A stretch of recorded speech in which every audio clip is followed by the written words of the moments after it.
দর্শক আপনারা যেখান থেকে যুক্ত রয়েছেন দেশ রূপান্তরের সঙ্গে সবাইকে স্বাগত। আমরা আপনাদেরকে দেখানোর চেষ্টা করছি আউটসোর্সিং কর্মচারীরা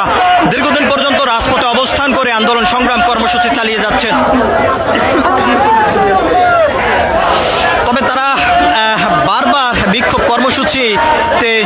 তাদের যে দাবি সে দাবিটি করে যাওয়ার পরে এখনো পর্যন্ত সরকারের পক্ষ থেকে কোনো ধরনের সুরাহা না আসার কারণে তাদের সেই আন্দোলন বিক্ষোভ কর্মসূচি এখনো পর্যন্ত চলমান রয়েছে। আমরা আপনাদেরকে দেখানোর চেষ্টা করছি এই বিক্ষোভকারীরা শ্রম ভবনের সামনে দীর্ঘদিন পর্যন্ত অবস্থান করে আন্দোলন সংগ্রাম বিক্ষোভ কর্মসূচি তারা চালিয়ে যাচ্ছেন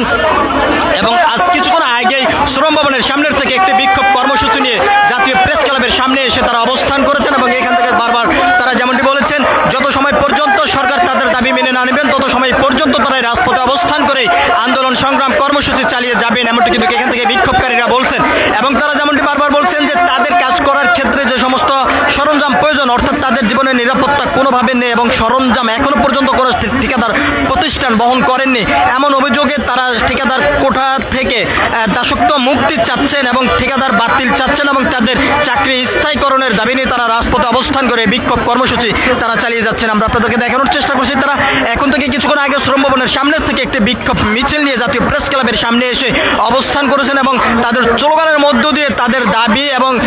তারা প্রতিবাদ জানিয়ে যাচ্ছেন। আমরা আপনাদেরকে আরো একটি বিষয়টি জানিয়ে রাখতে চাই, এখানে আউটসোর্সিং এর বিভিন্ন ইউনিটের কর্মচারীরা এই বিক্ষোভ কর্মসূচিতে অংশগ্রহণ করেছেন এবং এখান থেকে অংশগ্রহণ করে তাদের যে ন্যায্য দাবি সেই দাবি নিয়ে তারা স্লোগান দিয়ে যাচ্ছেন এবং বারবার তারা যেমনটি বলছেন যত সময় পর্যন্ত সরকার তাদের দাবি মেনে না নেবেন তত সময় পর্যন্ত তাদের এই বিক্ষোভ কর্মসূচি চলমান থাকবে এমনটি এখান থেকে বিক্ষোভকারীরা বলে যাচ্ছেন। আমরা আপনাদেরকে একটু দেখানোর চেষ্টা করছি দেশ রূপান্তর ক্যামেরার মাধ্যমে। আপনারা দেখতে পাচ্ছেন আউটসোর্সিং এর বিভিন্ন ইউনিটের কর্মচারীরা এই বিক্ষোভ কর্মসূচিতে অংশগ্রহণ করে তারা স্লোগান দিয়ে এবং তাদের যে দাবি সেই দাবি জানিয়ে এবং তারা প্রতিবাদ জানিয়ে এই বিক্ষোভ কর্মসূচি তারা চালিয়ে যাচ্ছেন।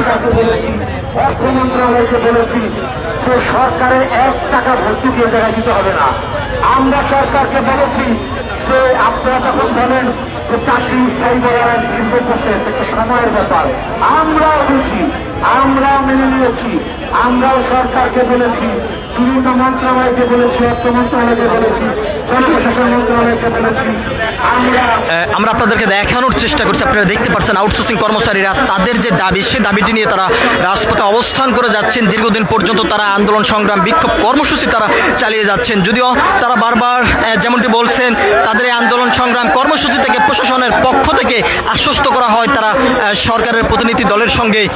বসার সুযোগ করে দেবেন, কথা বলার সুযোগ করে দেবেন, তবে সেই সুযোগ এখনো পর্যন্ত তারা পাননি এবং তাদেরকে যে বারবার আশ্বস্ত করা হয়েছে সেই আশ্বস্তর জায়গা থেকে এখনো পর্যন্ত আশার আলো না দেখার কারণে তারা এই বিক্ষোভ কর্মসূচি এখনো পর্যন্ত চলমান রেখেছেন বলে তারা জানিয়েছেন এবং তারা এখান থেকে আরো বারবার যেমনটি বলে যাচ্ছেন যত সময় পর্যন্ত তাদের পক্ষে কোনো সিদ্ধান্ত না আসবে তত সময় পর্যন্ত তাদের এই বিক্ষোভ কর্মসূচি চলমান থাকবে এমনটি কিন্তু এখান থেকে বিক্ষোভকারীরা বলে যাচ্ছেন। আমরা আপনাদেরকে একটু দেখানোর চেষ্টা করছি এখানে নারী পুরুষ থেকে শুরু করে আউটসোর্সিং কর্মচারীর বিভিন্ন ইউনিট থেকে কর্মচারীরা এসে এখানে অবস্থান করে বিক্ষোভ কর্মসূচি তারা চালিয়ে যাচ্ছেন।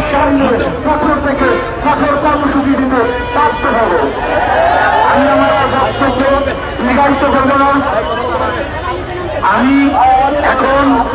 বক্তব্য দেওয়ার জন্য আহ্বান করছি আমাদের শ্রমিক নেতা রাজু আহমেদ রাজু ভাইকে।